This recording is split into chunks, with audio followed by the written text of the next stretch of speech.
on a laissé les problèmes de l'église au pasteur. On amène à l'église, pasteur prie avec eux. Et quand on revient, les enfants, à dimanche prochain.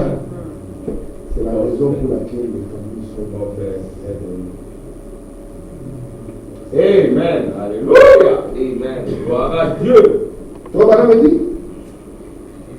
je suis en train de terminer. Réfléchissons à nos voix du 6 juillet 59 avec nous.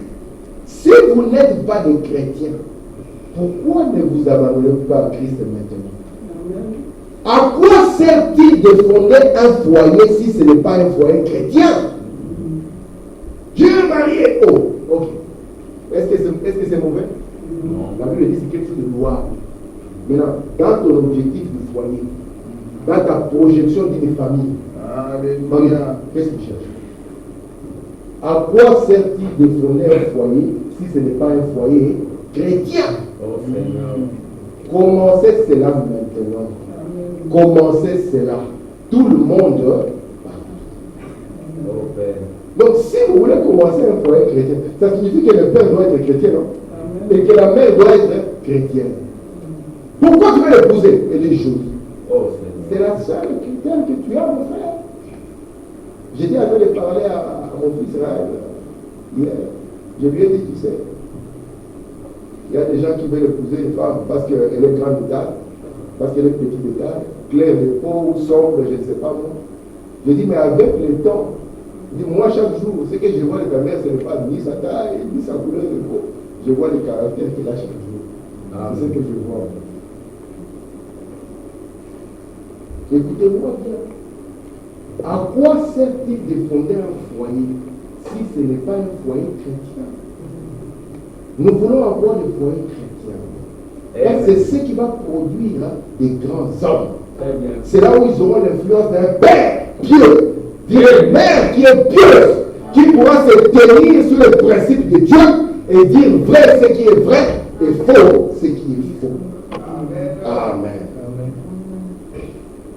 Ça, c'est ma dernière citation. Je vais dire pourquoi c'est ma dernière citation. Je m'arrêterai ici. Vous allez voir pourquoi l'importance d'une famille chrétienne. Vous voyez ces enfants, Dieu a placé dans chacun des dons. Peut-être qu'ici, on a un grand enseignant de la parole. Peut-être qu'ici, il y a un grand évangéliste. Peut-être que Kérit, ici, c'est un très grand pasteur. Amen. Gloire à Dieu. Ce sont des dons qui Amen. Alléluia.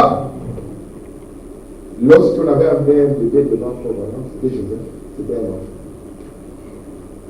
Automatiquement, l'onction de Dieu tombait sur lui. Il a prononcé des paroles sans savoir ce qu'il disait. Ce n'était qu'un enfant. Et puis il a dû écouter la bande pour comprendre ce que le Saint-Esprit a poussé à faire. Lorsqu'on avait envoyé, lorsqu'on avait amené Jésus à 8 jours au temple, c'était qu'un enfant. Mais il y avait un vieux monsieur. Alléluia. Il avait plus de 80 ans. Et qui avait dit à tout le monde, je ne mourrai pas avant d'avoir les saints de Dieu. Les gens ont dit, mais il est fou. Il a déjà 2 pieds dans la tombe. Qu'est-ce qu'il a en train de déclarer? Mais lorsqu'il a pris cet enfant, il a vu au-delà. Dieu ne voit pas les enfants. Dieu voit les dons.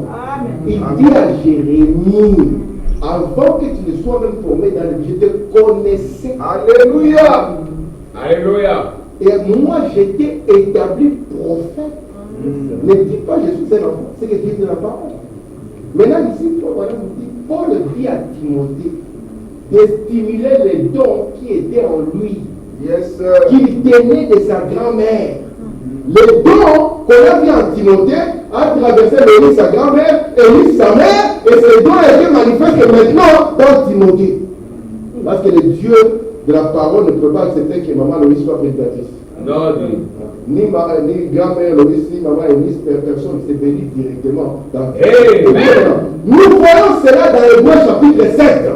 Que Paul, parlant du paiement de la dîme, a dit que Lévi avait reçu l'ordre de Dieu de percevoir la dîme de ses frères. Avait payé la dîme quand il se trouvait encore dans le règne d'Abraham. Lorsque celui-ci a rencontré Melchisédek. Écoutez la suite. Abraham, qui était son arrière-grand-père, cela lui a été imputé comme le paiement de la dîme. Donc lorsqu'Abraham a payé la dîme, ce n'était pas là. C'est Lévi qui paye cette dîme. Et je dis maintenant, votre vie marquera vos enfants. Amen. Et cela influencera vos enfants par les exemples que vous leur montrez. C'est en cela que vous stimulez les dons que Dieu a placés en eux. Écoutez, je pense que c'est une bonne chose que nous fournissons tous les efforts que nous pouvons devant nos enfants comme des parents pieux. Donner l'exemple, stimuler les dons que Dieu a placés en eux. Amen. Pas quand tu attends une bonne voix, tu dis, je vais la mettre au champ. Et puis je vais mettre à Belgium de talent. Comme ça, et puis on aura de l'argent. Ce n'est pas ça. Non, oui. Nous devons stimuler les dons qui sont en eux. Et comme il est dans cette atmosphère correcte, ce que Dieu a placé en lui va commencer à grandir, va commencer à sortir. Amen. Et c'est là que nous donner la relève et les repos. Amen. Une famille chrétienne connaît le repos. Après, les parents vont s'asseoir, il y aura le cœur en paix. Le cœur en repos. Que le Seigneur vous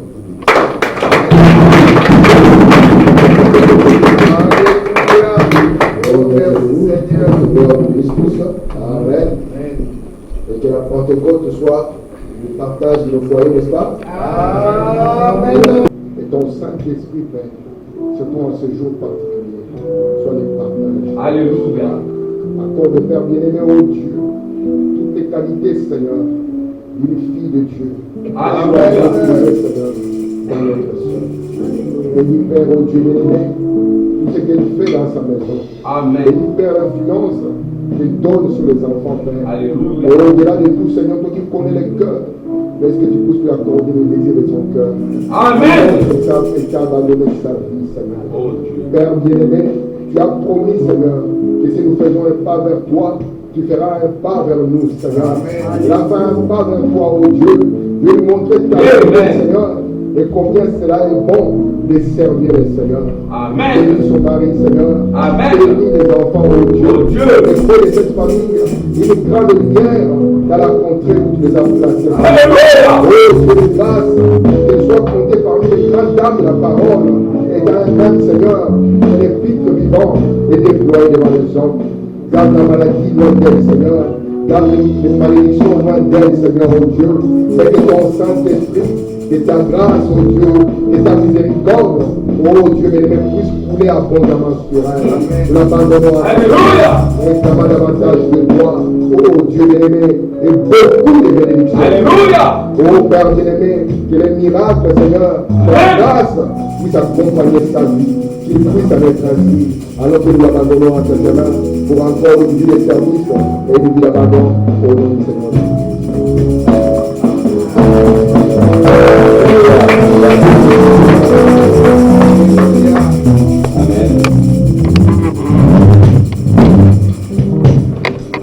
Alléluia.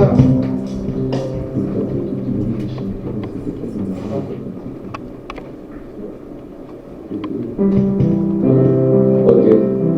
Amen. Que Dieu bénisse. Ça veut donner la même cœur de servir. Mais avant d'aller au pays. Amen. On va faire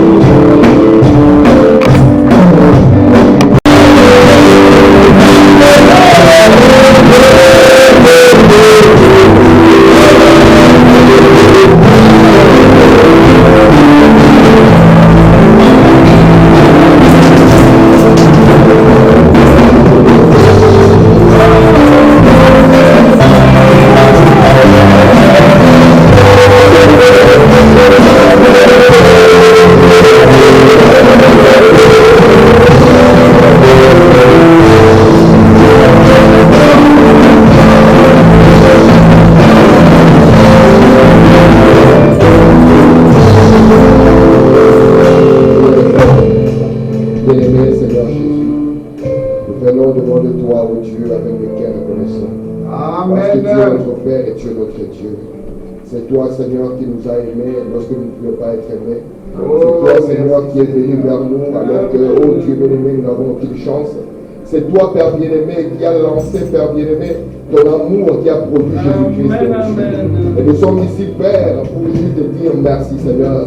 Nous sommes ici, Père, pour te dire, oh Dieu, nous te sommes infiniment reconnaissants. Nous sommes ici, Père, pour te dire, Seigneur, que nous t'aimons, oh Dieu. Alors que ton peuple est venu, oh Dieu, tu ne peux pas les laisser pour rien, Seigneur. Viens avec ta parole, tu connais les besoins derrière chaque cœur. Et laisse-le, Père, alors que ta parole va venir, qu'elle puisse faire du bien à ce peuple. Qu'elle puisse, oh Dieu, guérir les maladies spirituelles et physiques de ce peuple. Qu'elle puisse établir positionnement comme des fils et des filles de Dieu. Et que ta parole, Seigneur, puisse, oh Dieu, magnifier encore et glorifier dans la vie de chacun d'entre nous. Nous t'abandonnons la simple Père, la chair au dernier devant. Aucun homme ne peut arriver à notre ici, oh Dieu. Mais nous tous, nous avons vraiment besoin de toi. Voici pourquoi nous t'invitons maintenant sur la scène. Mais l'homme de ses capacités de côté, et toi, viens au milieu de nous, Seigneur, afin que la gloire soit attirée, Seigneur. Laisse, oh Dieu, que le nom juste soit prononcé et que la parole du royaume d'excellence soit plantée dans les cœurs de nos vies. Alléluia! Nous abandonnons la lecture de la parole, nous abandonnons le rêve du service à ton travail. Nous secours, demandons ta grâce, ton onction, ta miséricorde, ta vie, tu puisses avec ta citoyenne, car c'est la parole de Jésus-Christ. Amen.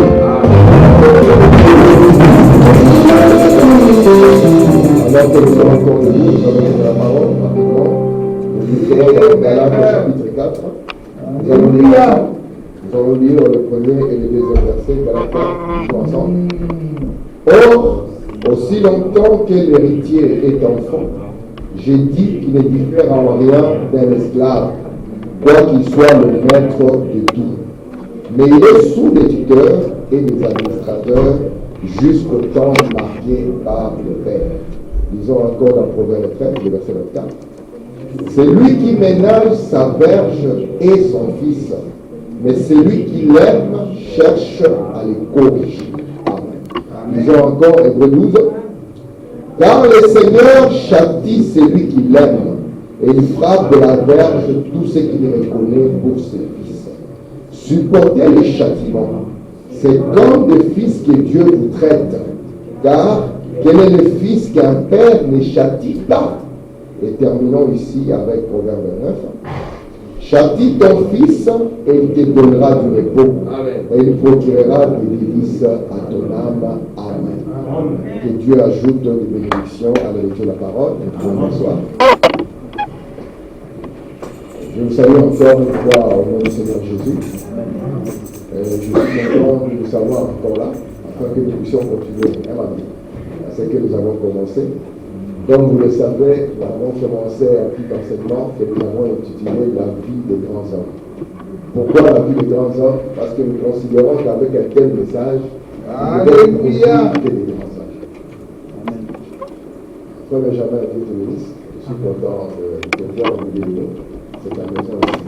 On a la place de tous ici. Amen. Et je vais essayer un peu de donner le contexte au Frère Benjamin pour qu'il puisse savoir ce que nous sommes en train de parler. Frère Benjamin, il n'y a rien sur la terre qui soit précieux plus que la vie. Si on te propose un tel montant, donne le montant pour qu'on puisse t'égorger, tu verras que ta vie n'a aucun montant. Parce que la vie, lorsqu'on a tout son sens, il n'y a rien qui puisse valoir la vie. Or, la chose précieuse qu'on appelle de la vie, il n'y a personne qui est capable de dire qu'il peut la contrôler. Nous avons une chose précieuse, elle est très précieuse, et personne ne peut dire qu'il contrôle sa vie. Nous ne savons pas quand est-ce que notre vie peut nous être retirée. Mais c'est une chose très précieuse.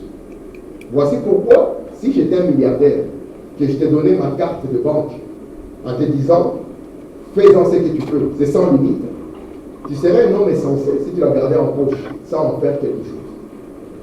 Mais si tu es conscient que tu as quelque chose de précieux et que je peux retirer la carte quand je veux, tu vas dire c'est l'occasion ou jamais que je puisse faire des grandes choses. Et nous avons compris aussi que la vie ne vient que de Dieu. Alléluia. La vie ne peut venir que de Dieu. Parce qu'il est le seul qui est l'auteur de la vie. Aussi vrai que la vie naturelle et la vie spirituelle ne vient que de Dieu.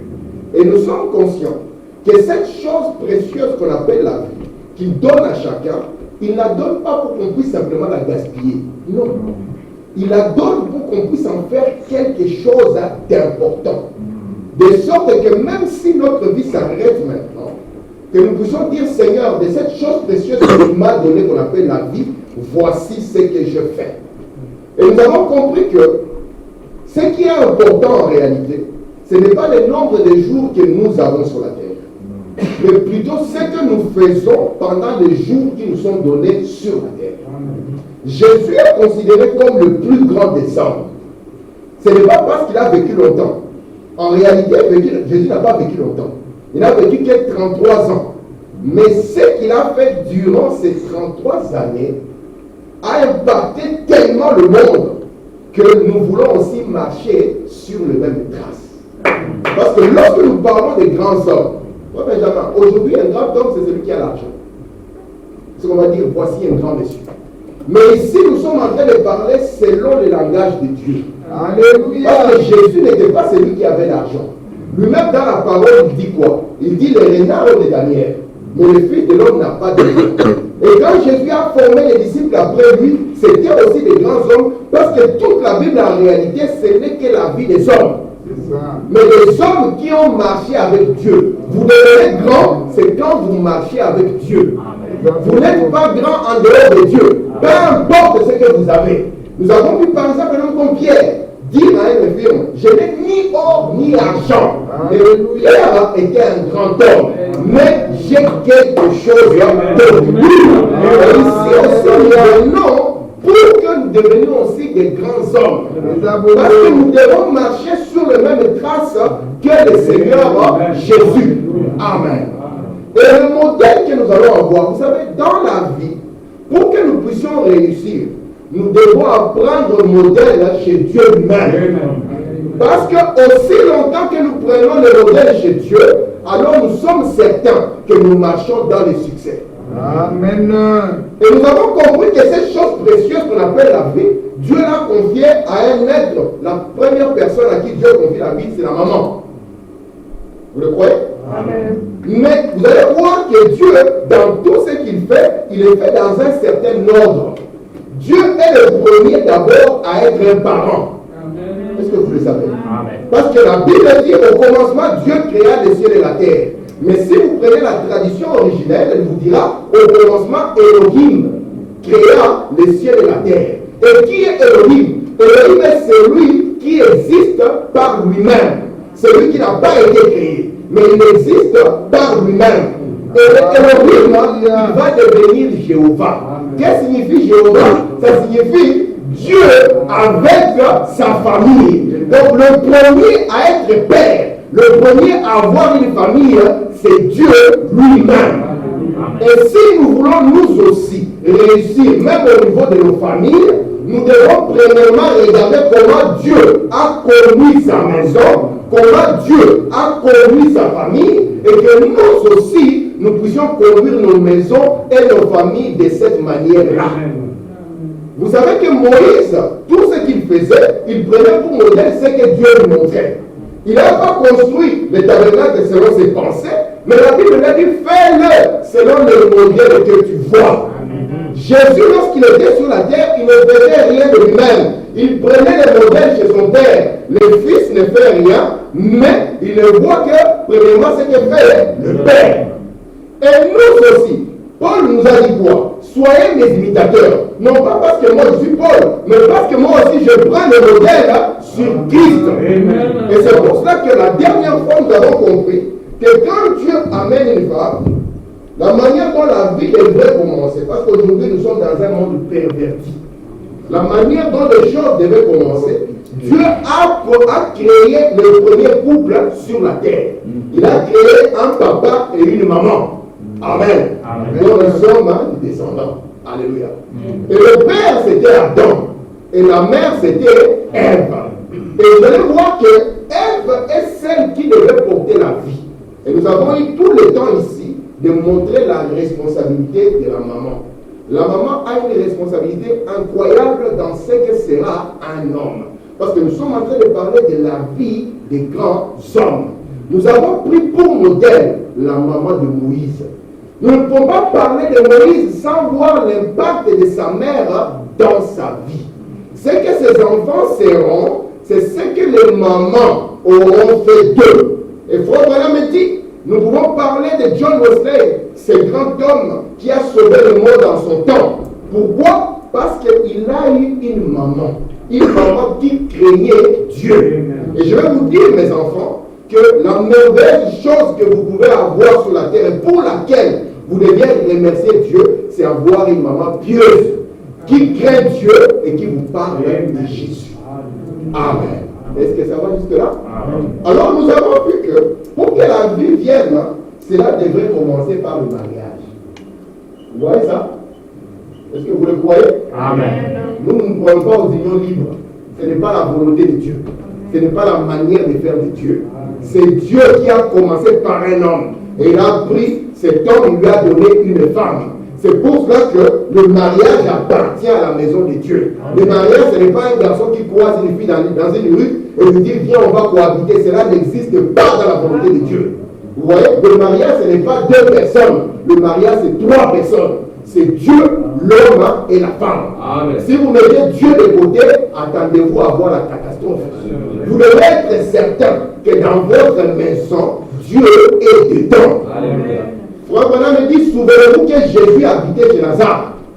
Et un jour, Jésus a quitté la maison de Lazare. Il dit, lorsque vous laissez Jésus quitter la maison, sachez que les problèmes sont déjà sur la route. Attendez-vous à ce que les problèmes arrivent. Aussi longtemps que Jésus était avec Lazare, Lazare n'était pas malade. Mais quand Jésus a quitté cette maison, la maladie et la mort sont arrivées. Voici pourquoi lorsque nous parlons du mariage, le mariage ce n'est pas juste aller voir quelqu'un. Non, soyez plus intelligent que ça. La vie des grands hommes va commencer ici. Amen. Amen. Amen. Parce que vous devez être conscient que votre avenir, votre suite dépendra du choix que vous allez faire. Alléluia. Est-ce que vous le croyez? Amen. Parce que beaucoup de choses, même l'éducation de vos enfants, même la manière dont ils vont grandir, ça dépendra de la personne que vous avez choisie. Lorsque vous trouvez un jeune garçon qui dit pourquoi tu choisis, elle est juste belle. Vous comprenez, c'est quelqu'un qui ne comprend rien de la vie. Amen. Mais quelqu'un qui est censé ne peut pas se limiter à une beau, c'est quoi ça fait? Mais on doit regarder le caractère. Amen. Parce que le caractère est la chose qui ne change pas. Amen. Amen. Ouais, le frère, oh, il est beau, et puis après un moment, les cheveux vont partir, il sera chaud. Et puis la beauté va partir. C'est comme ça. Mais le caractère ne change pas. Amen. Remarquez maintenant. Nous avons compris que par le mariage, on commence ce qu'on appelle un foyer ou une famille. Et c'est pour ça que je suis en train d'insister que le premier à avoir une famille, c'est Dieu. Et ici, nous ne voulons pas de famille où c'est papa simplement qui est concerné dans les affaires de Dieu. Ce n'est pas le modèle de Dieu. Non. Dieu, il est le Dieu de toute la maison. Dans Exode 3, on avait dit prenez l'agneau pour les papas seulement. Non. On a dit non, on prend l'agneau pour toute la maison. Amen. Et nous avons dit comment est-ce que Paul avait dit aux Romains, crois au Seigneur Jésus, tu seras sauvé, toi et ta maison. Il est le Dieu des familles entières. Voici pourquoi on l'identifie comme le Dieu d'Abraham, le Dieu d'Isaac et le Dieu d'Israël. Ainsi, Dieu, dans son programme, il aime venir visiter le foyer. Il aime venir visiter la maison. De la même manière que Dieu aime visiter le foyer, les diables aussi aiment visiter les maisons. Vous le savez? Parce que le premier foyer que Dieu avait placé en Éden, Dieu venait visiter ce foyer chaque soir. Mais un jour, il y avait un canal ouvert et un autre monsieur est arrivé. Lorsque le diable vient visiter le foyer, c'est pour apporter la destruction. Tandis que Dieu vient visiter la maison, c'est pour apporter la bénédiction. Amen. Et vous devez savoir que pour que Dieu puisse venir dans votre maison, pour que Dieu puisse visiter votre foyer, il y a une certaine manière de pouvoir marcher. Amen. Dieu ne visite pas n'importe quel foyer. Est-ce que vous comprenez ça? Amen. Dieu ne visite pas n'importe quelle famille. Dieu n'entre pas n'importe où. Dieu, il entre là où il y a un canal de bienvenue qui lui est ouvert. Amen. Amen. C'est ce que nous avons essayé de lire la fois passée, n'est-ce pas? Aujourd'hui, j'aimerais d'abord que nous lisions la citation du jour. Ça, c'est ma citation. Nous allons la lire tout le temps jusqu'à ce que je publie ça. Est-ce que nous pouvons la lire ensemble? Alléluia! La vie des grands hommes nous rappelle tous que nous pouvons rendre nos vies sublimes et laisser derrière nous en partant des empreintes de pas sur les sables du temps. On n'a pas dit laisser en partant de l'argent sur un compte bancaire. On a dit laisser des empreintes sur les sables du temps, faire quelque chose de sa vie. Pas simplement vivre sa vie, et puis après, quand on est dans les difficultés, on arrive à la fin, c'est là où on commence à penser à Dieu. La Bible nous a recommandé de penser à Dieu. Dès le moment où nous commençons la jeunesse, nous commençons déjà à penser à lui. Et pas seulement penser à lui, mais nous marchons avec lui. Regardons maintenant le foyer. Je suis ici, je suis la résurrection de la vie qu'Efraim Balma a prêché le 10 août 1952 sur paragraphe 20. Il dit ceci. Il y a des justes qui marchent dans toute la lumière du Seigneur. C'est là le genre de foyer où Dieu peut entrer. Amen. Eh bien, si vous offrez toutes sortes de réceptions et la bière et tout dans votre maison, Dieu ne vous y visitera jamais. Si vous ouvrez votre frigo, vous trouvez des bières dans votre congélateur ou je ne sais pas moi, dans votre armoire, du whisky, soyez conscient que ce Dieu de la Bible ne viendra jamais vous visiter. Amen. Est-ce que vous comprenez ça? Amen. Dieu visite des familles qui sont prêtes à ouvrir un canal. Je continue à écouter. Mais si vous avez un foyer qui est nettoyé, qui vit pour Dieu, dans la prière, où les parents qui disent à la famille, venez, nous allons prier. Amen. C'est ce genre de famille que Dieu aime.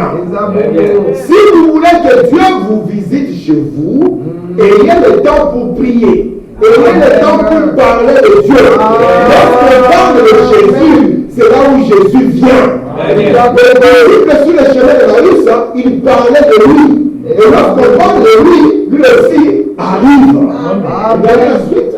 Il dit, la Bible ouverte est tachée de quelques larmes. Donc pas une Bible qui a pris la poussière, un livre qui est caché au loin là-bas, mais un livre qu'on lit tous les jours. Le me dit, un chrétien devait lire au moins un chapitre de la Bible chaque jour. Amen. Regardez la suite. Dieu peut vous visiter. C'est juste en effet, vous aurez ouvert un canal afin qu'il puisse y venir. Nous devons apprendre à ouvrir des canaux pour que Dieu puisse venir chez nous. Maintenant, comment on ouvre un canal pour que Dieu vienne?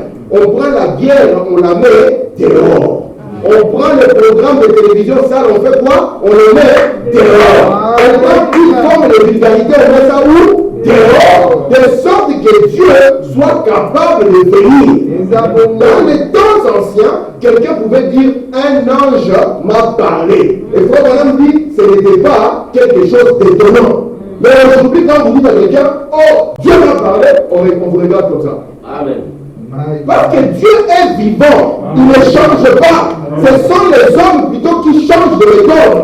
Mais lui ne change pas sa manière. Nous devons apprendre à ouvrir un canal pour que Dieu vienne dans notre foyer. Parce qu'il est le Dieu des maisons. Amen. Amen. Regardez ici. Écoutez dans l'influence de l'autre. J'aime beaucoup cette citation. Le 13 octobre 32, paragraphe 8. Vous êtes ce que votre famille. Vous élevez vos enfants dans un certain environnement. On élève les enfants dans une atmosphère. Et vous n'allez pas échapper à l'atmosphère de la maison dans laquelle vous vivez. Vous êtes ce que votre famille. Vous savez qu'un garçon peut se tenir seulement debout par son comportement. On voit déjà l'éducation du parent. Amen. Juste par la manière dont il se tient, on va comprendre. C'est pour ça qu'il y a des parents. Comme William Branham a dit, Billy Paul vouloir aller se marier quelque part, on stoppe ça tout de suite. Amen. Parce que lui, en tant que parent, il a déjà vu des catastrophes qui ne sont même pas encore là. Parce que vous êtes ce qu'est votre maison. Amen. Voici pourquoi la famille sur la terre et la famille au ciel ne portent que le nom de Jésus. Amen. Vous comprenez ça? Et souvenez-vous, Frère Branham nous a dit qu'il y a des familles maudites. Elles peuvent avoir l'argent. Nous avons vu les types ici, les types d'Akab et de Jézabel. Akab était roi. Jézabel était fille d'un roi. Mais les deux ont produit une famille maudite. C'est ça. Amen. Vous pouvez te maudire et vous avez l'argent. Oui. Mais remarquez, il faut même dire, si on prend un croyant frontalier qui va épouser une incrédule, qu'est-ce qu'on peut attendre d'un tel foyer? Et on pose la question, pourquoi vouloir faire un foyer si ce n'est pas un foyer chrétien? Oh, my Amen. Pourquoi vous voulez vous marier si vous ne voulez pas former un foyer chrétien? Qu'est-ce que vous allez produire après ça? Dieu. Quels seront les enfants qui sortiront d'une telle maison? Parce que vous êtes ce qu'est votre maison. Écoutez, il faut voir ici. Il dit, vous élevez vos enfants dans un certain environnement. Il a plus de 98%. Je le dis en belge, il faut que c'est 90%. De chances de tourner que si vous l'avez élevé de la mauvaise manière. Parce que la Bible a dit, instruisez l'enfant selon la voie qu'il doit suivre. Quand il sera vieux, il ne s'en détournera pas. Alléluia. C'est une honte pour des enfants de chrétiens de voir qu'ils ne sont pas bien élevés. C'est une honte. Déjà, un homme naturel devait être bien élevé. Mais maintenant, un chrétien encore plus. Que vous trouvez des enfants, des gens qui viennent à l'église et les enfants sont mal élevés. Parce que vous êtes ce que votre maison. Et je continue. Enseignez à vos enfants à bien agir. Alléluia. La dernière fois, j'ai dit, un vrai parent, tu ne peux pas voir l'enfant, il débarque dans des habits que toi tu n'as pas achetés. Lui, il ne travaille pas. Il débarque dans des habits. Et puis le parent qui dit, oh, l'enfant, c'est des nouilles. Apprenez à vos enfants à bien agir. Même quand l'enfant est à l'école, on doit voir que cet enfant est différent. Amen. Parce que la différence commence à la maison. L'école ne donne pas l'éducation. L'école vous donne l'instruction. Mais la maison vous donne votre éducation. Yes, sir. Les frères Benjamin, les frères Armand, ils peuvent vous dire jusqu'à regarder les gens qui sont derrière, ils comprennent le chaos qu'il y a à la maison. Et voilà les enfants qui sont là, ils deviennent les représentations de leur maison et la projection des maisons qu'elles-mêmes vont former demain. Écoutez, frère Benjamin, apprenez à vos enfants à bien agir, à être honnêtes. Ces enfants doivent apprendre, je n'ai pas étudié, je dois bouffer un zéro. S'ils considèrent que moi voler des GSM et rester sur un GSM YouTube toute la nuit, et quand demain il est en face d'une fête, il doit dire Seigneur, tu es juste, je dois mériter un zéro. Amen. Et quand tu viens vers papa, il faut que papa prenne aussi son rôle. Lorsqu'il voit un zéro, il ne doit pas dire à son enfant ce n'est pas grave. Il doit dire à ton fils c'est très grave. Amen. Parce qu'il faut vraiment dire, on a changé le modèle de Dieu. On a voulu devenir de nouveaux parents sans comprendre que le premier parent, c'est Dieu lui-même. Amen. Nous ne voulons pas être des parents contrairement à ce que Dieu est comme parent. Amen. Regardez ici, à être franc. Ne laissez pas un mensonge. Ne lui laissez pas cette chance-là. Il faut qu'il comprenne qu'il est en danger. Lorsqu'il serait devant papa et commencer à dire quelque chose qui n'est pas vrai. Cet enfant doit être loyal, même quand ils sont à l'école. Parce que c'est ça le début pour former des grands hommes. Amen. Ça commence dans le foyer, ça commence à la maison. Ça ne commence pas à l'église. À l'église, on vient seulement vous donner un peu d'encouragement, vous donner un peu de feu. Mais tout se passe à la maison. Alléluia. Parce que l'avant que vous voyez ici, l'avant de la maison, c'est deux personnes différentes. Même le petit Éden. L'Éden qui est ici est très calme, très posé. Mais à la maison, il parle un peu. Là, il est calme, mais ici, il ne parle pas. Nous tous ici, nous sommes les meilleurs des chrétiens. Amen. Quand il faut chanter, nous chantons. Même quand nous prions, papa, je vois que les frères me regardent, il faut que je prie encore fort pour qu'ils sachent que je suis un bon frère. Alléluia. Mais la vraie vie n'est pas ici. Amen. La vraie vie se passe à la maison.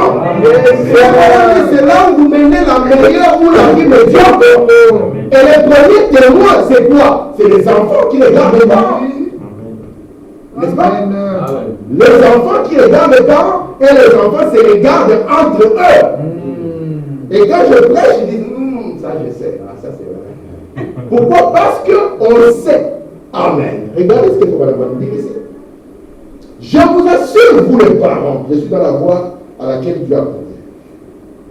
Présentez à vos enfants le bon genre de foyer. C'est la chose à faire. En effet, si j'avais été élevé dans un foyer chrétien, peut-être que je serais plus loin avec notre Seigneur Jésus ce soir. Peut-être que plus de gens auraient été sauvés. Amen. Mais ma famille n'était pas une famille portée sous la religion. Et là, tout simplement, et Dieu a dit tout simplement, par sa grâce étonnante, m'est sauvé. Et alors, depuis lors, j'ai connu plusieurs seigneurs. C'est la grâce de Dieu qui a fait simplement que Branham, on puisse simplement le sortir de là. Mais si Dieu n'était pas venu dans la famille Branham, ces garçons allaient finir ivrognes comme son père. Parce que son père avait commencé déjà à lui donner cela. S'il n'y avait pas de rouge, il finirait aussi ivrogne que son père. Voici pourquoi Frère Branham dit, vous devez montrer le bon modèle de foyer aux enfants. Amen. Il ne faut pas leur montrer quand ils sont vieux. Il faut leur montrer aussi longtemps qu'ils sont petits. Ils doivent voir que mon Père est le Dieu. Amen. Et que pour Dieu, mon Père est prêt à tout. Amen. Pas que mon Père aime le travail plus que Dieu. Non. Pas que mon Père aime l'argent plus que Dieu. Parce que lui, il va te montrer l'amour de l'argent. Si tu penses que toi, tu vas montrer que Dieu aime l'argent, lui te montrera. Nos enfants sont appelés à aller plus loin que nous. Si nous leur montrons le premier degré de l'oralité, et ils vont nous montrer la finalité de la mondialité. Vous comprenez ce qu'il faut dire? Amen. Est-ce que vous le croyez? Amen. Regardez ici dans l'influence. Frère Branham dit, d'être le modèle pour nos enfants. Eh bien, c'est en famille que vous menez une vie plus exemplaire et une vie plus médiocre. N'est-ce pas que c'est vrai? Amen. Quoique les enfants n'agissent peut-être pas très souvent tel qu'ils voient, mais ils voient cela. Ne pensez jamais qu'ils ne le voient pas, car ils observent.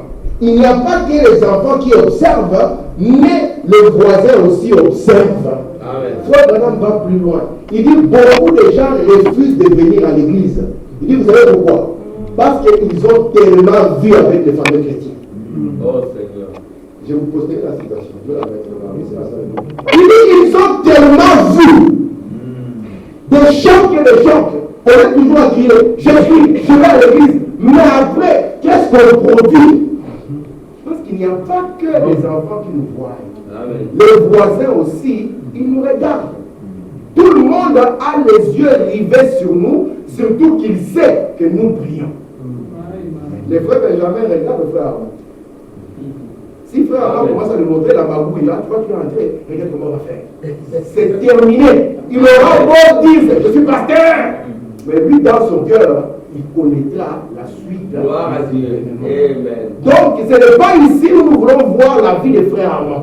La vie des frères Aaron, il va le montrer à Benjamin à l'école. Lorsqu'il sera en face de plusieurs situations. C'est là où on va voir l'amour de Dieu qui se trouve en lui. Amen. Et c'est ça ce qui lui parlera plus que toutes les explications qu'il pourra donner au travers de la Bible. Alléluia. Est-ce que vous comprenez? Amen. Amen. Amen. Je vois ici maintenant, là je vais entrer maintenant dans l'école du jour. Ça c'était juste pour vous rappeler. Je commence par l'école du jour. Je prends ici dans le résumé. Comme on a prêché ça dans le 8 avril 1962. Je suis au paragraphe 47. Je crois qu'il faudrait me changer la publicité. Donc on a dit ceci. Vous êtes un père et une mère. Merci. Et vous dites à vos enfants. Ça c'est quelque chose qui arrive toujours aux parents. Et je vais vous montrer que souvent nous devenons d'autres parents que Dieu. Et c'est là où nous échouons. Or le modèle, c'est Dieu, le premier père. Alléluia. Comment il est père. Et nous aussi nous devenons pères comme lui. Et nous finissons dans un succès. Mais si nous prenons un psychologue à moitié ivre de vin qui dit voici comment devenir père, et nous oublions comment Dieu a dit de devenir père, nous allons finir par produire le voyous. Regardez ce qu'il faut faire. Il dit, vous êtes un père et une mère. Et vous dites à vos enfants, si tu vas là-bas, je vais te fouetter. Ça, c'est un mot qu'on ne doit plus entendre, n'est-ce pas? C'est un mot qu'on n'aime plus entendre. Mais c'est un mot qui se trouve dans la Bible bénie de Dieu. Alléluia. Écoutez, si tu vas là-bas, je vais faire quoi? Est-ce que vous croyez à ça? Amen. Amen. Nous l'avons lu, hein? Alléluia. Vous voulez que je revienne sur les Écritures? La Bible dit, celui qui déteste son fils, il prend le bâton, le met de côté. Il pense que c'est l'amour. Mais la Bible dit ça, c'est la haine de l'enfant. Maintenant, le papa dit à l'enfant, si tu vas là-bas, je vais te fouetter. Parce que c'est le rôle du père de montrer au fils de l'huile. Écoutez maintenant. Amen. Si vous aimez cet enfant et que ce dernier transgresse vos lois, vous tiendrez parole. Amen. Est-ce que vous le croyez? Amen. Je vois que la psychologie a beaucoup travaillé déjà. Amen. Vous dites à votre enfant, papa, si tu vas là-bas, je vais te fouetter. Et papa il dit, lui il a déjà perdu les dents. C'est un lion sans dents et sans ongles. Il va là-bas. Il faut maintenant dire, si vous l'aimez, parce qu'il commence à entrer dans l'école de la désobéissance. Si vous l'aimez, vous allez tenir parole. Parce que c'est une promesse. Il faut que toutes sortes de promesses qu'un père donne à son fils soient capables de pouvoir tenir cela. Si il a dit à l'enfant, si tu réussis, je vais acheter un bonbon, acheter. Si tu as un produit, papa, si tu traverses, je frappe, il faut frapper. Écoutez, frère Branham, il dit, mais si vous le laissez continuer et dites, eh bien, ce n'est pas grave. Ah, c'est les parents d'aujourd'hui, n'est-ce pas? Eh bien, ce n'est pas grave. Frère Branham dit, il recommencera. Et à chaque fois, il va pousser les bouchons plus loin. Il ira toujours de plus en plus loin. Il n'aura plus de limites. Je vois les frères qui me regardent et qui sourient. Et ça me fait du bien. Regardez, voyez-vous, c'est ce qui produit tous ces petits méridors, liquides et autres qu'on a par ici. C'est ce qui engendre la délinquance juvénile. Un enfant, il doit connaître les limites à partir de la maison. Amen. Il doit savoir comment on s'adresse à quelqu'un. Amen. Comment on s'adresse à une grande personne. Ce sont les bases que Dieu donne. Vous comprenez cela, les amis? Donc, si vous promettez à l'enfant, c'est papa qui a parlé, maman a parlé, elle a dit tu vas jusque là et tu reviens. Si tu dépasses, sache que tu as un problème. Il ne faudrait pas qu'il dise après, papa dit là, ce n'est pas grave, maman, ne recommence plus, si tu recommences, tu verras. Vous êtes en train de tuer toute une génération. Parce que pour vous, ce n'est pas grave, alors que la situation est devenue tellement grave. Parce qu'il va encore récidiver. Et quand il va récidiver, vous allez dire que ce n'est pas grave. Ce n'est pas grave. Et après un moment, vous ne saurez plus l'encadrer comme il faut. Dieu avait dit à Adam, le jour où tu en mangeras, ce jour-là, tu mourras. Est-ce que vous comprenez ça? Quand Adam a mangé, vous ne savez pas que le même jour il est mort? Il est mort le même jour. Parce que la mort dont il est question, c'est la séparation. Dieu s'est séparé de lui. Et il a même mis Adam à la porte. Amen. Parce qu'il a un père. Et il doit tenir ses promesses. Amen. Est-ce que vous le croyez? Amen. Combien de parents veulent tenir les promesses? Alléluia. Papa, c'est... Non, ici en Europe, je vais appeler toi, je vais le téléphone à l'enfant. Appelle déjà vite. Je vais appeler la police. Appelle. Parce que dans cette maison, on y applique les lois de la parole de Dieu. Et lui doit tellement avoir confiance en toi qu'il n'aura même pas l'idée de dire que je vais appeler. Il dira que papa est juste. Parce que je n'ai pas écouté. Amen. Je vais continuer. Amen. Le prophète dit, écoutez, dans pourquoi nous ne sommes pas une dénomination. Instruire l'enfant, c'est l'enfant. Selon la voie qu'il doit suivre. Quand il aura grandi, il ne s'en détournera pas. C'est vrai. Il peut arriver des fois qu'il s'en détourne, mais cela ne le quittera jamais. Cela restera toujours ancré en lui. cette première formation, où tout ce qu'on lui a appris, cela restera certainement ancré en lui. Je vais arriver à vous montrer quelque chose à la fin de ceci. Quelque chose. J'espère que cette chose va vous rester. Il faut appeler ça la première formation. La première formation, elle commence dans le foyer. La première formation commence dans la maison. D'ailleurs, je dirais ceci. Un homme sérieux, s'il veut se marier, il devrait même aller voir les parents de cette femme qui va épouser. Amen. Il devrait voir la maison dans laquelle sort cette personne. Jésus dit, Jézabel n'était pas mauvaise parce qu'elle s'appelait Jézabel. Elle était mauvaise à cause du foyer. Parce que dans sa famille, on lui a appris à détester la parole de Dieu. Amen. Mais pourtant, elle était bien formée. Elle avait de belles formes. C'était la sœur Jézabel. Mais le problème venait de l'atmosphère. Et elle a été une malédiction, pas seulement pour la maison d'Akab, mais pour toute la maison d'Israël. Amen. Prenez les deux maisons. Regardez la maison de Judas. J'ai eu le détail de la Bible avec mes enfants. On l'a étudié avec mes enfants. J'ai dit, regardez la maison de Judas. Regardez-la. Parce que vous savez qu'à la mort de Salomon, quand son fils est venu, Israël s'est scellé en deux maisons. On a eu la maison d'Israël et la maison de Judas. Regardez ça. Vous allez voir que la maison d'Israël, c'était malédiction sur malédiction. Pourquoi?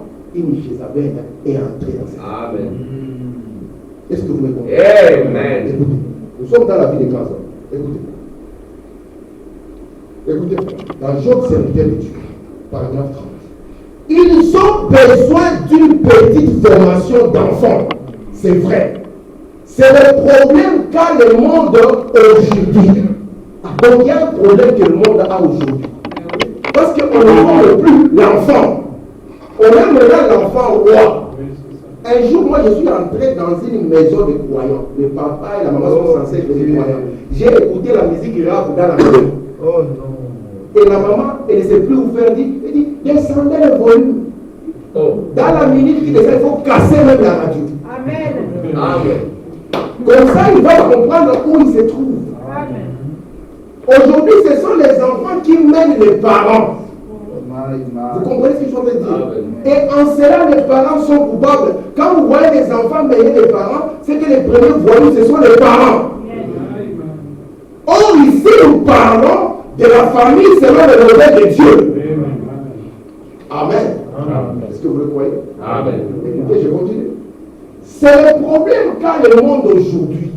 La raison pour laquelle on a tant de délinquance juvénile dans le naturel, donc ça signifie qu'il y en a aussi dans le spirituel, nous avons besoin d'une formation d'enfants. Je pense que c'est parce qu'il y a beaucoup de délinquance des parents. Amen. Est-ce que les parents délinquants peuvent produire un enfant formé? Non. Alors réfléchissons avant de dire que nous allons marier. Parce que si tu tombes, vous savez, il est plus facile de déraper que d'amener celui qui a dérapé sur le bon chemin. Si vous prenez un homme bon avec une femme mauvaise ou une femme mauvaise avec un homme bon, il est plus facile que l'autre devienne mauvais. Plutôt que l'autre puisse déraper. Maintenant, écoutez la suite. La suite de cette citation. Mon papa, quand on parle de son papa, il n'était même pas chrétien. C'était un papa normal, donc dans la vie naturelle d'un père responsable. Papa était Yvonne, menté. Mon papa croyait vraiment dans cette formation de l'enfant. Écoutez ce qu'il faisait. Il avait une baguette au-dessus de la porte. Une lanière était suspendue au mur. Nous savons ce que cela signifiait. C'est vraiment dommage. C'est comment? Que nous soyons éloignés de cela. N'est-ce pas? Il dit oui. La formation de l'enfant. Vous savez, aujourd'hui, l'enfant entre dans le magasin. Je lui dis, bébé, je vais t'acheter la voiture. Il tape du pied. Il crie, je veux le camion. Il dit, bébé, si tu ne veux pas, alors tu n'auras rien. Il pousse les cris. Et toi, on dit, non. Il pousse encore. Et papa dit, c'est pas grave, on va acheter les camions. My. Non. Ça, c'est les parents d'aujourd'hui. Et frère Branham me dit, un enfant qui a reçu tout ce qu'il a toujours voulu, il dit ça, c'est quelqu'un qui va faire souffrir quelqu'un d'autre dans la vie. Amen. Malheur à quiconque épousera une telle personne qui n'a pas eu de limite. Oh Seigneur. Il faut que l'enfant apprenne que papa a dit non. Amen. Maman a dit non. Et s'il veut aller plus loin, tu comprends qu'il a besoin d'une bonne formation. Et l'enfant sait que la baguette n'est jamais loin. La lanière n'est jamais loin. C'est la loi de Dieu. Et dites, c'est dommage. Il faut dire que vous ramenez dans l'âge de la terre. C'est la vie des grands hommes. Écoutez ici, dans l'influence. Il faudra prêcher le 30 novembre 63, paragraphe 25. Si je le dis respectueusement ici devant ces jeunes gens, c'est la raison pour laquelle nous avons tant de voyous. Le frère Benjamin est dans l'enseignement. Ce n'est pas facile pour vous. Hein. Là, il y a tant de voyous. C'est là où vous constatez que les familles sont des familles délinquantes. Amen. Ce n'est plus comme à l'époque quand on était enfant, on voyait les maîtres, tout le monde était comme ça. On respectait les maîtres, on défie les maîtres. Et à un moment comme ça, les maîtres demandent quoi faire. C'est ce que je dis à mes enfants, oh, quelle époque la bonne. Où nous, tu ne pouvais même pas avoir, les maîtres parlent comme si tu parles. Dans la minute, il allait te donner une formation. Le cerveau allait revenir en place. Et tu allais te comporter correctement. Mais aujourd'hui, il y a eu des sorciers qui sont venus, soi-disant des psychologues. Et regardez le monde là où il est. Ce sont eux qui vont conduire le monde de demain. Pas étonnant que nous puissions avoir les chaos que nous avons. Parce que le principe de la famille de Dieu a été écrasé. Regardez ici. Il dit, nous avons tant de voyous, ainsi de suite, comme on les appelle, de mauvaises personnes. On en a trop. Ouais. Ça signifie trop, vraiment.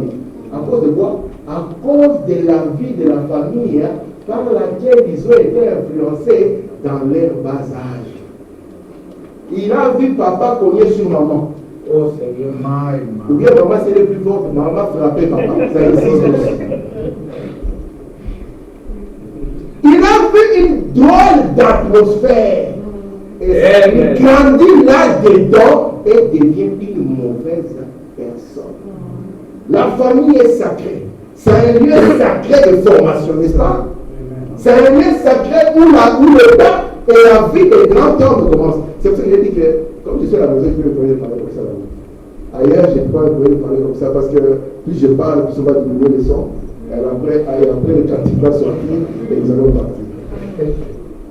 C'est comme ça que nous devons former ces jeunes. Amen. Si vous prenez le choix de les laisser voir n'importe quoi sur vos écrans, préparez-vous à votre cœur qui va souffrir. Amen. La Bible a dit c'est lui qui châtie son fils, il donne du repos à son âme. Amen. Mais si vous laissez un enfant qui n'a pas de limite, c'est lui le roi. Quand il crie, tout le temps un G7. Il est déjà bébé. Il a déjà les réflexes du G7. Regarde-toi ce qui va arriver demain. Amen. Amen. Écoutez ici. Dans l'année du jubilé.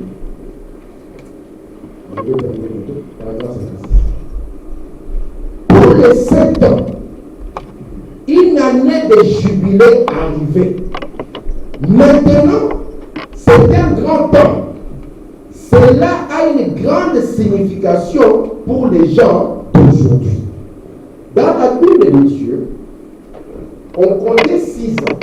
Alors, la 7e année était appelée une année de jubilé. Est-ce que ça va? Amen. C'est le programme de Dieu. Donc vous devez compter 6 ans. La 7e année, on appelle ça une année, comment? De jubilé. Écoutez pour voilà dans la suite. Vous allez voir. Je prends ici la Bible. Paragraphe 63. Il y avait une période qui était annoncée tous les 7 ans. On comptait 6 années. La 7e année, ceux qui étudient la Bible, les prédicateurs et ceux qui sont assis ici autour, vous savez que c'est vrai, c'était appelé, la 7e année était appelée l'année jubilé. Je continue dans l'accusation. Paragraphe 11. Maintenant, Édith connaît tout simplement les changements des 7 ans.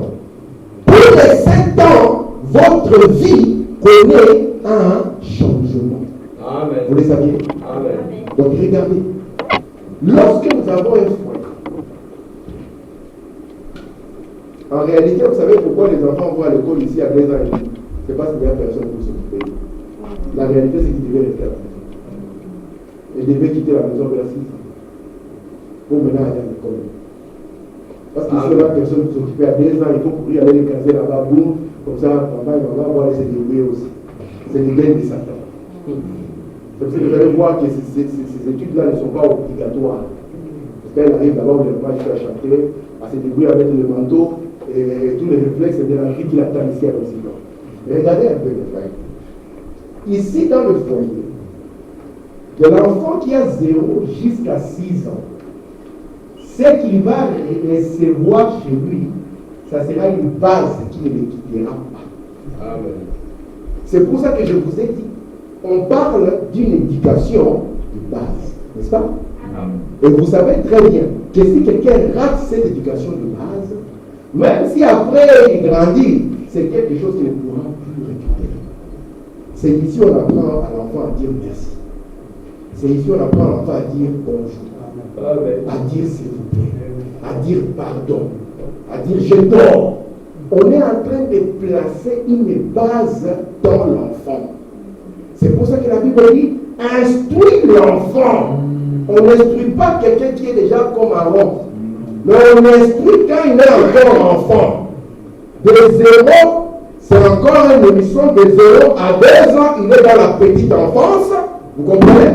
Et puis après, il commence à devenir un écolier. Et regardez ici, ceci est très capital, puisque la 7e année qui va arriver va produire un changement dans cet enfant qui commence son parcours. Amen. À l'âge de 7 ans, un enfant connaît le bien et le mal. Amen. Vous pensez qu'un enfant de 7 ans, il peut voler sans savoir qu'il vole? Non, il sait très bien. Et il prépare même son coup. À 7 ans, il est capable de dire des choses, d'accuser les chats alors que c'est lui qui l'a fait. Mais alors qu'il est petit, c'est ici que vous devez commencer à poser les bases. Parce qu'il y a un changement. C'est pour ça qu'à l'âge de 7 ans, l'ange est venu parler à ton Branham. Ne bois pas, ne fume pas, ne souille pas ton corps. Parce que dans cette première partie, il va commencer dans l'innocence. Alors qu'il passe dans l'innocence comme Adam était dans l'innocence, c'est durant cette période où vous devez poser la base dans sa vie. Amen. Parce que le premier jubilé de sa vie arrive. Et s'il n'a pas de base, ça va compliquer. Est-ce que vous me comprenez? Ne le prenez pas comme un petit roi qui n'a pas de limite. Mais montrez-lui que, monsieur, nous sommes en train de marcher sur la vie des grands hommes. Et cette vie des grands hommes a besoin d'avoir des limites. Elle a besoin d'avoir des règles. Elle a besoin d'avoir de l'essence. Amen. Moi, j'étais arrivé une fois chez un frère. J'étais encore célibataire, puis je n'ai pas compris. J'ai vu que tous les meubles avaient monté à hauteur. Donc les meubles étaient montés, les cadenas sur les armoires. J'ai dit, frère, qu'est-ce qui se passe ici? Il m'a dit, l'enfant, frère. L'enfant. Et je me suis dit, mon Dieu, ça va être compliqué. Hein? Quand j'ai eu le mien, j'ai dit à l'enfant, mais rien ne va bouger. C'est lui qui va comprendre les limites. Parce que sinon, il va nous dominer ici. Amen. Je n'avais rien bougé, j'avais laissé les étés en bas. Et lui-même, quand il arrivait, il tentait le coup. Je dis, papa, c'est dangereux. Et puis, il me regarde, il sourit. Et j'ai grandi avec eux comme ça, je n'ai rien bougé. Parce qu'ils ont compris. Le premier, il me regardait, papa, non, pas tout. Je dis, oui, tu as compris. Hein? Et tu sais qu'il y a la flamme après.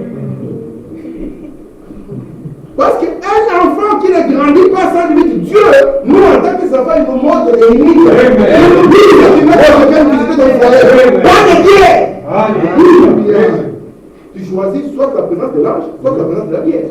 C'est ton choix. Mais ici, il n'a pas encore de choix. D'accord? Ici, c'est nous qui commençons à mettre le base pour qu'il puisse faire le bon choix. Vous n'allez pas laisser l'enfant comme ça. Oh, papa, fais comme tu veux. Mais non! Fais comme tu veux, comment? Ici, tous les coups ne sont pas permis, nous avons nos limites, n'est-ce pas? Amen. J'ai terminé dans 3 minutes. Regardez ici. Il faut pas me dire, écoutez. L'être humain connaît deux changements dans sa vie. Il connaît un changement en passant de l'étape d'un garçon à celle d'un homme. Et celle d'une femme, d'une fille à celle d'une femme. Il y a quoi? Dans la première partie de la vie d'un homme, il y a ce qu'on appelle la croissance. Amen. Vous allez voir nos enfants, comme Bogota, lui peut se chausser par exemple, aujourd'hui il chausse même plus que moi. Alors il avait commencé à 37, 38, 39, mais papa, maman, même si vous allez 10 ans après, papa, maman, tu chausses combien? Il y a toujours, je suis dans la même taille que j'ai. Parce que après la croissance vient la maturité. Et nous devons les accompagner dans cette croissance. Parce que la base qu'ils ont, c'est ce qui restera en eux quand ils seront plus grands. Est-ce que vous comprenez ça? Est-ce que vous comprenez ça? C'est ce qui restera en eux quand ils seront plus grands. Il ne faut pas attendre quand il a l'âge de Patrick pour commencer à lui dire frère, il faut aimer le Seigneur. C'est toi qui dois nous montrer comment on aime le Seigneur. Alléluia. Quand il s'agit des choses de Dieu, Patrick, on l'enlève du tout. On va maintenant adorer. Vous voyez ça? Et lorsqu'il va grandir dans cette base, même s'il va traverser une période de folie et de turbulence, on va y arriver, cette chose-là ne les quittera jamais. Frère Branham a dit, vous les parents, il n'y a rien de mauvais de laisser l'argent pour ses enfants. Parce que beaucoup de gens pensent que les emprunts ne pas qu'on laisse sur les besoins d'argent. D'ailleurs, souvent, ça va les conduire au tribunal. Moi, j'en ai 4. Imagine-toi, j'ai laissé une maison à 3 chambres. Si c'était 4 chambres, tu peux dire, ah, moi, chambre, c'est pour moi. Mais là, 3 chambres. Il y a un qui va dire, je veux prendre la cuisine. Tout le monde dira la cuisine, c'est pour tout le monde. Maintenant, après, moi, s'ils ne sont pas d'accord, surtout dans cet âge ici, c'est le tribunal. Amen. Et vous trouvez que ce que vous pensez laisser pour vos enfants, pour leur faire du bien, les a amenés dans des conflits. Frère Madame me dit, il dit, vous parents, c'est bien de laisser l'argent ou les maisons. Il dit, mais ce n'est pas la chose essentielle. Il le dit dans les mémoriaux de Dieu. Je disais encore ça hier. Il dit, c'est bien, mais n'oubliez pas la chose essentielle. Amen. Il dit, la chose essentielle, c'est la parole de Dieu. Alléluia. Parce que c'est ce qui permettra qu'on puisse le voir après cette vie. Amen. Et écoutez ce qu'il dit lui-même. Il parle maintenant de ses enfants. Il dit, après avoir vécu comme j'ai vécu devant eux. Amen. Après avoir vécu, on n'a pas dit papa est où? Alors, c'était samedi soir, papa a dit lui aussi, pourquoi s'il reste toujours coincé, il est parti aussi dans un bistrot. Frère du message. Amen. La vie là appartient aux autres. Ici, nous parlons de la vie des grands hommes. Un grand monsieur ne vit pas dans un bistrot, autour d'une bière. Ça, ce sont des petits messieurs. Dans une petite vie. Sans la parole de Dieu. Mais un grand monsieur, il a le temps de s'occuper de ses enfants. Amen. De prier avec eux, de regarder où ils en sont, de leur dire la vérité de la vie. Amen. Est-ce que vous voyez ça? Amen. Est-ce que vous le croyez? Amen. Je vais dire encore ma dernière citation du jour. Écoutez. Nous pensons qu'ici, je considère les changements des âges. Depuis les petits nourrissons, pétant sur le genou de leur mère, jusqu'aux garçons qui vont à l'école. Ensuite, les adolescentes. Ensuite, les personnes d'âge moyen. Ensuite, les personnes âgées. On va étudier tous ces dédommages. N'est-ce pas? Amen. Amen. Je me souviens, moi, quand j'étais enfant, mon père pouvait juste me regarder. Il y a des gens, mon père me regardait seulement avec un regard. Cela suffisait pour qu'il fallait toutes sortes d'aventures. Mais aujourd'hui, le papa peut regarder l'enfant. C'est le papa qui regarde, il ouvre les yeux comme il peut. Mais l'enfant est complètement dans cette affaire. Amen. Parce que la base n'y est pas. Amen. Ça produit. Parce qu'en fait, la société, la vraie cellule de la société, c'est la famille. Et ce que vous voyez ici ne montre qu'une image de famille. Frère Branham dit, mon papa croyait à la formation de l'enfant. La formation, ce n'est pas seulement prendre les bâtons et courir devant lui. La formation doit commencer par ton propre modèle, par ta propre vie, par le propre loi de Dieu auquel toi-même tu es soumis. Amen. Mais si tu viens maintenant avec des bâtons pour appliquer une loi que toi-même tu n'observes même pas, ça servira à quoi? De 0 à 6 ans, Dieu attend de vous que vous puissiez mettre une base. Et la première base qu'un enfant de 0 à 6 ans doit savoir, c'est Dieu. Amen. Ce genre d'enfant de 0 à 6 ans, s'il va à l'école, on dit que c'est le jour du carnaval. Ce jour-là, il va venir en cravate et en costume. C'est quoi ton personnage? Il va dire, c'est frère. Amen. Amen. Mais je vous dis, c'est la vérité. Amen. Moi, je connais l'enfant. J'étais à cet âge. Quand tout le monde était au carnaval, Batman, Superman, ou je ne sais pas, policier, lui, il est venu en costume. Maintenant, le prof n'a pas compris. Toi, c'est qui? Il a dit, c'est Frère Guido. Frère Guido était leur pasteur. Amen. Gloire à Dieu. Très bien. Amen. Alléluia. Parce que c'est ça la base. C'est un enfant qui doit avoir un temps, il prend le micro. Il commence à crier tout seul dans la maison. Parce qu'il a déjà une influence. Amen. C'est là où si un enfant de 0 ans, il commence déjà à vouloir rapper, qu'est-ce que nous allons entendre? Oh Seigneur. Il rêve d'avoir des cheveux dressés de 0 à 6 ans. Qu'est-ce que nous allons entendre? La base est posée ici parce qu'il y a un changement qui arrive à l'âge de 7 ans. Voici pourquoi Jésus n'est pas né étant une grande personne. Jésus est né étant un bébé. Pourquoi? Pour qu'il puisse marcher avec nous dans chaque étape de la vie. Lorsque nous allons arriver à l'âge de 6-7 ans, je vais vous lire ce que Frère me dit et vous serez étonnés. Il faut qu'un enfant de cet âge puisse sentir déjà la pression de Dieu dans son cœur. La pression de Dieu dans son cœur. La pression de Dieu dans son cœur. Et il ne peut le sentir que s'il y a l'atmosphère qu'il faut dans la maison. Mais s'il y a la bière, les réceptions, famille pour pas. Oh Seigneur. Lui, il est né ici, il va connaître ça pour nous. Il ne connaît aucune chanson de Dieu. Il connaît tous les joueurs de Barcelone. Et vous vous attendez à quoi? À ce qu'un ange vienne vous dire, j'ai répondu à votre prière. Frère, il nous dit, je termine là. Il dit, Zacharie était dans le temple. Il avait prié depuis longtemps. Sa femme est libre. C'était un samedi soir aussi. Zacharie était dans le temple. Il n'était pas dans la boîte de nuit, sous les lumières. Alléluia. Et là, il a vu un ange. Alléluia. Il a dit, ta prière a été exaucée. Donc, cela commencera avec des familles fortes. Qui craignent le Seigneur, qui ont la Bible ouverte et qui peuvent dire, Seigneur, c'est toi ou rien. Amen. C'est toi ou rien. Que le Seigneur vous blesse.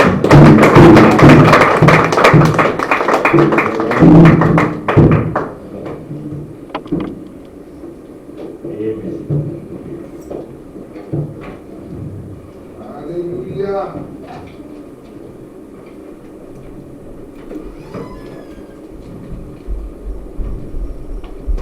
Merci Seigneur. Amen. Gloire à Dieu. Merci pour le Seigneur.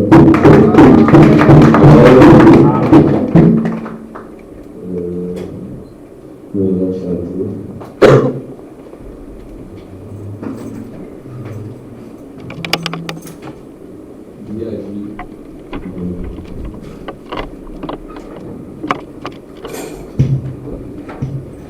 Amen. Amen. Que cette parole nous toujours, afin que nous puissions réussir dans tout ce que nous allons entreprendre. Amen. Et que ces paroles ne puissent pas s'éloigner de vous. Amen. Méditez les nuits des jours et l'ange viendra te dire, Patrick, Dieu a exaucé tes prières. Amen. L'ange va vous visiter. Dieu parle. Dieu n'est pas mort. Dieu parle.